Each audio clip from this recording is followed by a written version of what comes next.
Hello, this is Fireworks, your non-diplomatic talk show where we say it just the way it is, no matter whose house is God. But there is no way for to have some living property. That is my tomatoes. You don't call me a Daniel boy. Party issue is responsible for his killing. All of us will do the movement together. My fruit is my tomato, my fruit is my onions. Hello, you are welcome to another edition of your non-diplomatic talk show, The Fireworks, where we say it just the way it is, no matter whose ox is God. Today with me on the top is a former federal minister and also a technocrat and a politician of no mean repute, talking about the man who, until recently, was the founding chairman of the Labour Party in Ondo State. That was before he took his bow, and that's exactly one of the major reasons why we're here, to find out from him what really happened. He's by name Chief Olaiya. Sir, you're welcome to my talk today. Thank you very much. You're welcome. Like I said in the introduction, you were technocrats. That's right. And the former minister. That's right. Would I say, how did you stray into politics? Well, as a technocrat, I was a member of the administrative officer cadre, and I served most of my time during the military.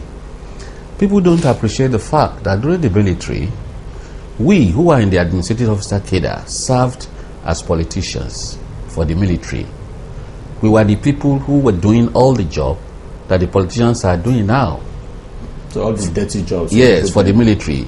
Finding out information of the people, security reports, and so on and so forth. You know, what people really need, writing speeches for the governor and all the rest. And I was in governor's office for 7 years in the whole western region. I served 11 governors down to Ondo State. So it's just that I was seen as a soapboard politician. But nonetheless, I knew everything about the political situation in this country.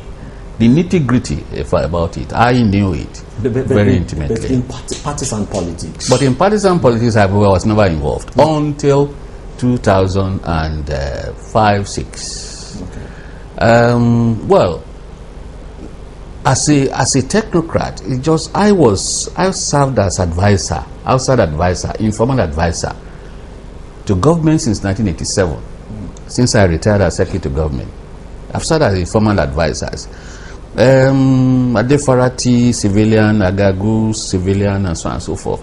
But definitely by 2005, there are certain developments which I'm not prepared to say here, which made myself and some people feel that, yes, we need somebody to move on those states away from the drift it was going at that time. You said there are certain developments you don't want to divulge. Yes. Now, don't you think that Nigerians will need to know those hidden things? Are they terrible things you did? No, they were not terrible things. Okay. Why not disclose it? Okay, what happened was that Dr. Olusegun Agagu wanted to sell the conscience of Ondo State to Obasanjo.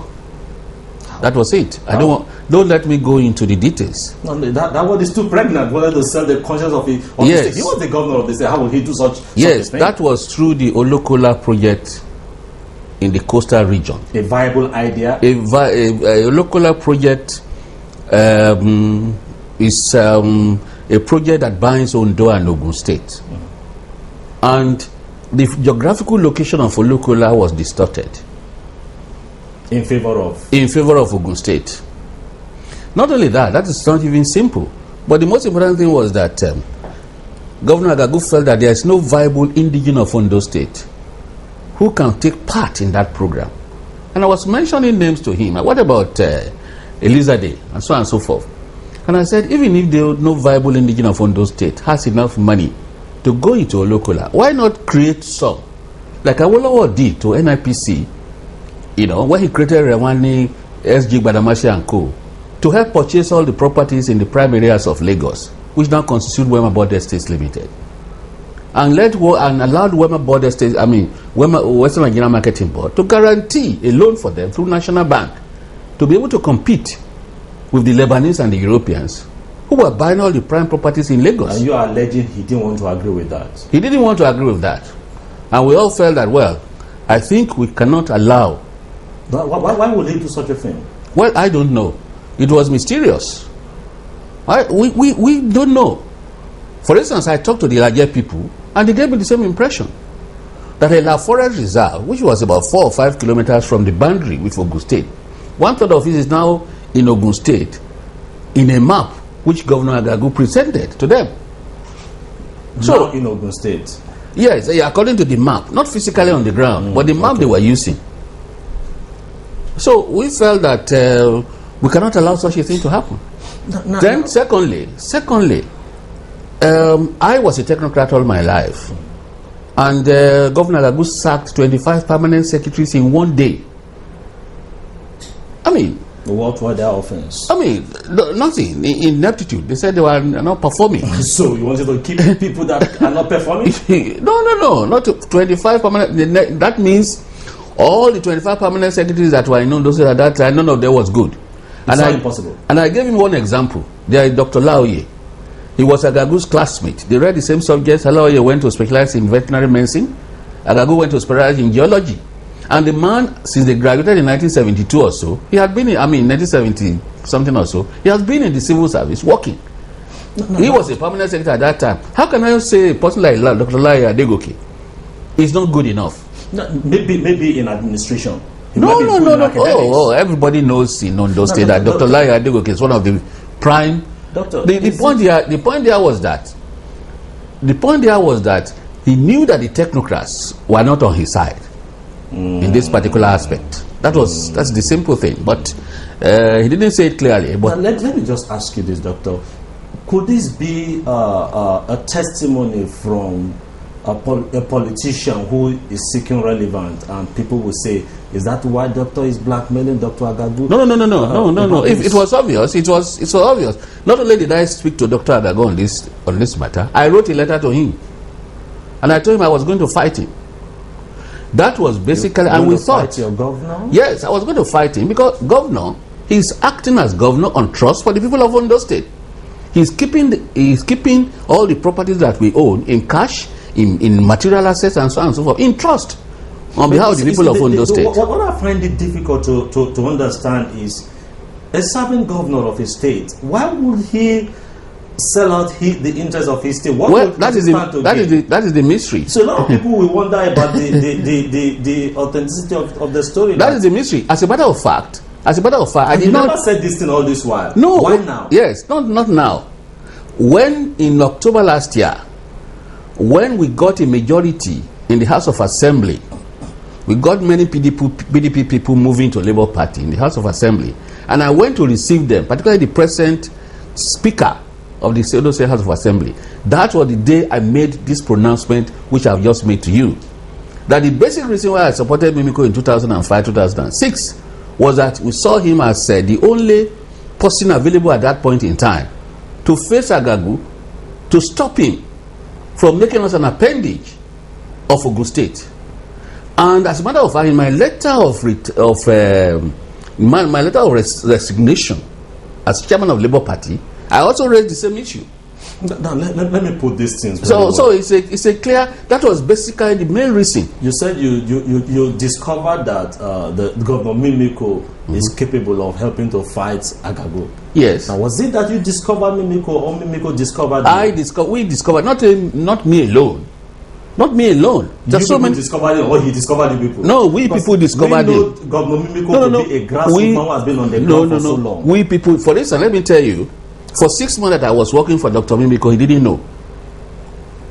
He knew I was working. What type of work was this?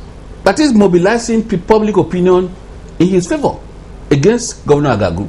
And you know, people have said that the incumbent governor of Ondo State was also part of the running down of Adefarati's government, also the running down of Agagu's government. I was not part of it. I was not part of Adefarati's government. I was not part of Agagu's government. Let everybody get that clear. I was never a politician, a partisan politician up to the time of Labour Party. So your interest was to protect the interest of the state. The interest of the state. Full stop. That was my interest. And you've been working in Labour Party for so long. You've been the founding chairman of Labour Party. Yes. Now what happened? Why did you now break the hedge? Well, the same reason, because I can say without being immodest that I have always held the interest of Ondo State in high esteem in whatever I did. I was a public officer all my life.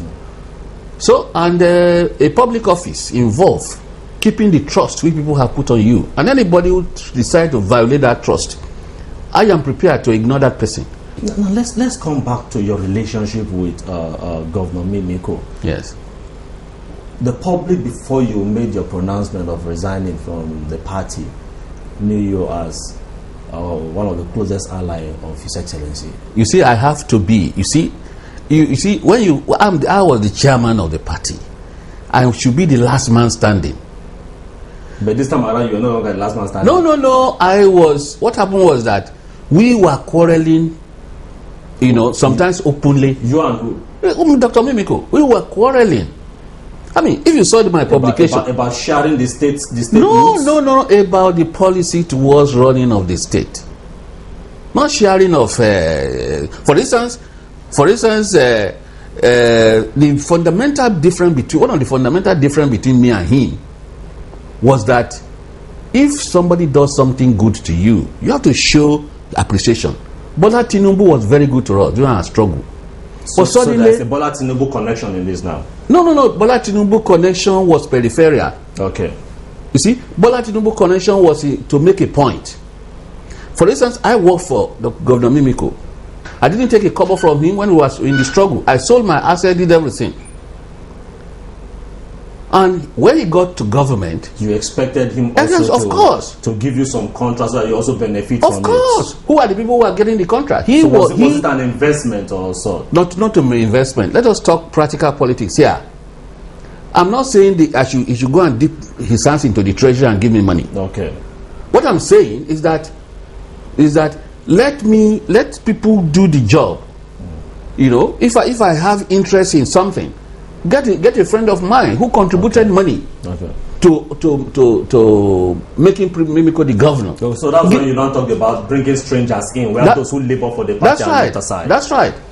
So I mean, it happens in every part of the world. It happens. I mean, you that is what is called political patronage. So he's keeping all the political patronage to himself and his cronies. No, so why do you think he's doing that?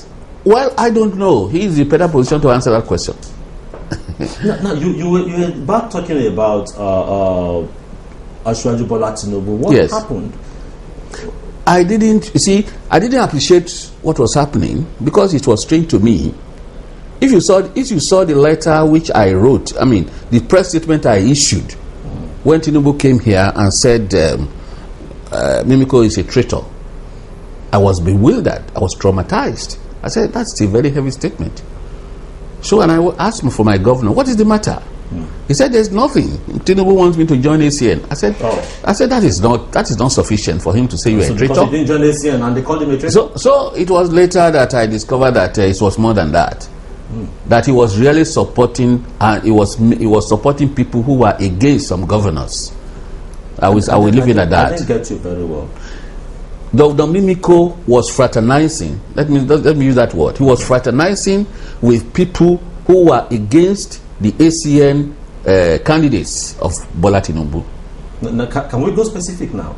I mean, Osun State, Ekiti State. Mimiko was supporting people who were against the candidature of Aregbesola and the candidature of Fayemi. But the public knew Mimiko to be a friend, though in Labour Party was a friend of ACN. That is exactly the dilemma. You know, it's a dilemma. You think that was why Asiwaju called him a traitor? That was why. That was why. As for Asiwaju Bola Tinubu himself, he contributed money, he contributed time, he contributed material resources to assist us. I said, why should you turn your back against such a man? In the same way that you turn your back against me, in spite of all my contributions, and not only me, many strong party leaders in this state who made a lot of contributions, a lot of sacrifice to make Mimiko a governor, he turned his back on all of them. What is the future of your sweat now in the state? Because your future, what we can say, your sweat in the state was into Labour Party. Now you have left that ship.